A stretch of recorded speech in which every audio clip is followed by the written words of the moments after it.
Olá! Hoje eu vou falar sobre o que é e quais os sintomas de meltdown ou shutdown e o que os familiares, parentes ou amigos podem fazer para tentar ajudar e amenizar os sintomas. Eu sei que muitas pessoas talvez nunca ouviram falar desses termos, nem eu mesma conhecia antes de saber que eu era autista, por isso quis trazer esse assunto. Eu vou estar explicando um pouquinho o conceito de cada um e exemplificando as minhas próprias experiências e vivências quando eu tenho um shutdown ou um meltdown. Lembrando que eu sou autista nível 1 de suporte, que em outros níveis de suporte pode ser um pouco diferente ou mais intenso. A palavra shutdown em português significa desligar.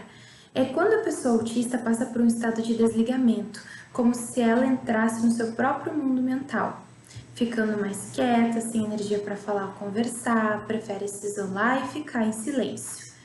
Geralmente isso acontece quando passamos por uma grande sobrecarga social, sensorial, emocional ou cognitiva. No meu caso, quando eu tenho muita interação social, seja em família, com amigos ou com colegas de trabalho, a minha mente se sente cansada, porque eu tenho que pensar muito. E por que eu tenho que pensar muito?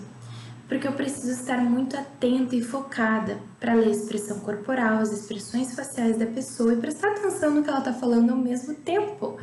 Sem contar o fato de que eu posso estar em um ambiente barulhento, onde com certeza minha atenção vai ficar dividida. Neste único exemplo, eu juntei então a sobrecarga social, sensorial e cognitiva. Já a sobrecarga emocional é quando, por exemplo, uma pessoa me ofende, me magoa, tenta me diminuir, me xinga ou grita comigo. Agora vai o meu conselho para quem mora ou convive com um autista que está em shutdown. Dê espaço para ele. Se você percebeu que ele ou ela está mais quieto ou mais calado, não necessariamente significa que a pessoa esteja triste. Ela está simplesmente precisando de um tempo para recarregar as energias. Não determine o tempo. Não pense que porque passou 1, 2 ou 3 horas que a pessoa já está pronta para voltar a conversar com você. Cada autista vai ter o seu próprio tempo de voltar a interagir. Já a palavra meltdown significa colapso. É uma crise explosiva, caracterizada por uma perda de controle emocional e comportamentos extremos. Eu vou relatar aqui as coisas que me causam um meltdown. Então, pode ser que quem não é autista se identifique com algumas coisas, pode ser que quem é autista, independente do nível, se identifique também, mas podem existir sim outras coisas que podem causar um meltdown num autista, não só essas que eu vou listar aqui. Então vamos para a listinha.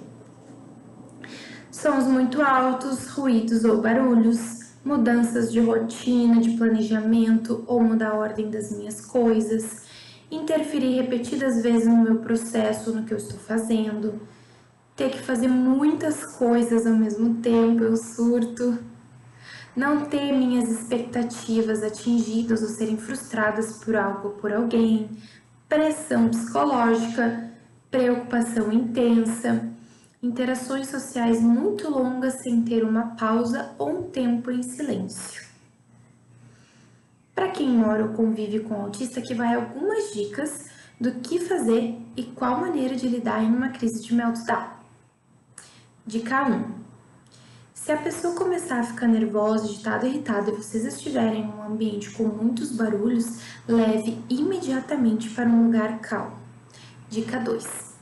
Não repreenda ou critique pela reação explosiva que ele está tendo, apenas espere ele se acalmar. Dica 3. Se ele te procurar, acolha-o, tenha empatia e se ele precisar de um abraço, abrace-o. Dica 4. Fale o menos possível neste momento, porque dependendo do que você disser, pode deixá-lo mais irritado do que já está. Dica 5. Se você sabe coisas que o acalmam, faça ou o incentive-o a fazer.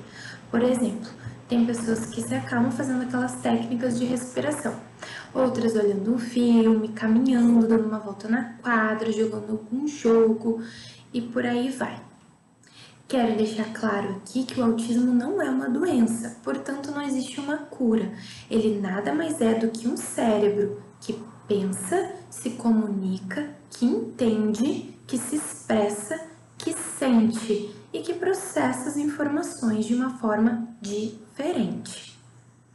O que podemos fazer é buscar meios que amenizem os danos que um autista pode sofrer, mas é possível sim, apesar de tudo, ser um autista feliz e mais leve. E isso depende de cada um de nós, de mim, de você e de todos nós. Espero que vocês tenham gostado desse vídeo, que tenha ajudado. Um super beijo e até a próxima!